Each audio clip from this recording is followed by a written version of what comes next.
What's up, buddy? How you doing?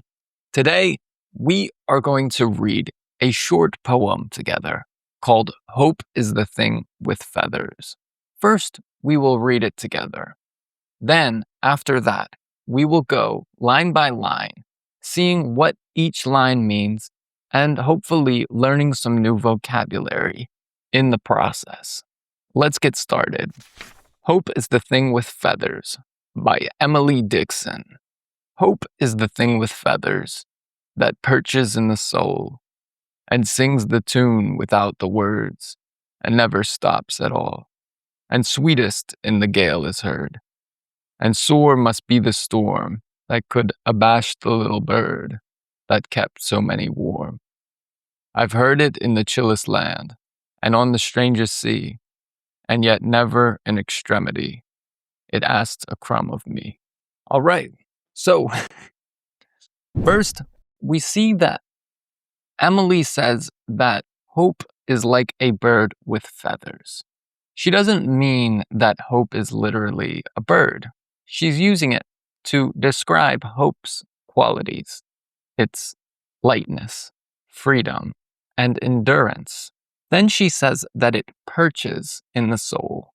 So, perch, to perch, is what a bird does. Yuck.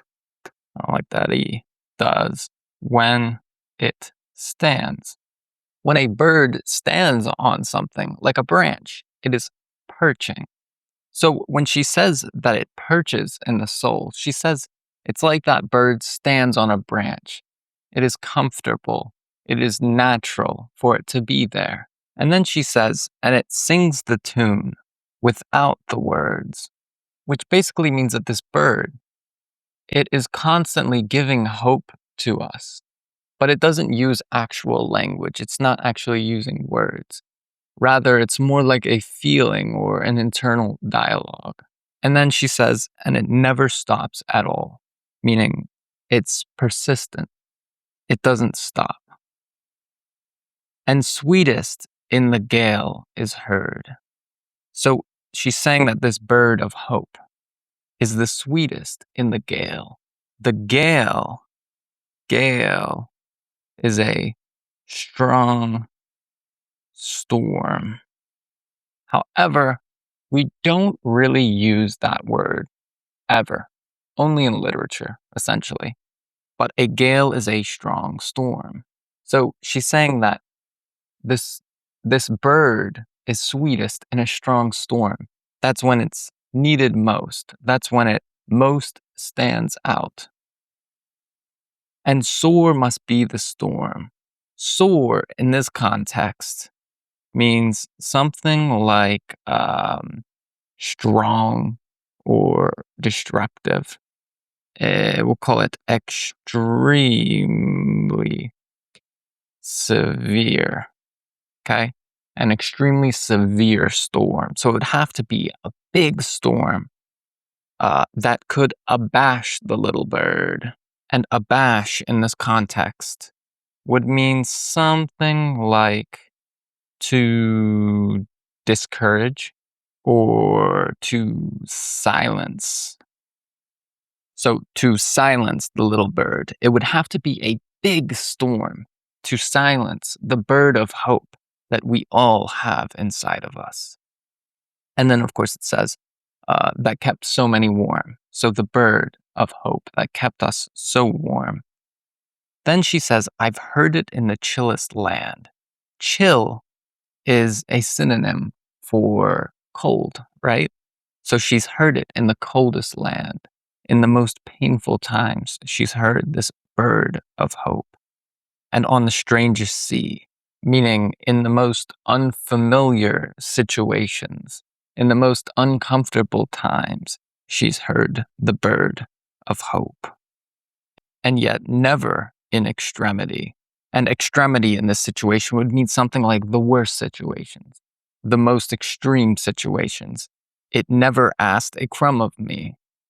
A crumb is like a small piece of something. So for example, if you're eating bread, crumbs fall, right? little pieces of bread. That's a crumb. So she's saying that even in the most desperate times, this bird of hope was there for her, and it never even asked a crumb of her. It never asked anything of her. So let's go over the poem one more time and see if you understand it now. Hope is the thing with feathers that perches in the soul and sings the tune without words and never stops at all. And sweetest in the gale is heard, and sore must be the storm that could abash the little bird that kept so many warm. I've heard it in the chillest land and on the strangest sea, and yet never in extremity it asked a crumb of me.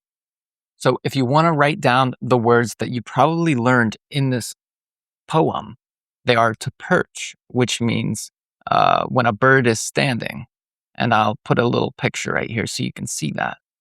Then there's gale, which is a strong storm. And then in this context, sore, which in other contexts would be like a pain.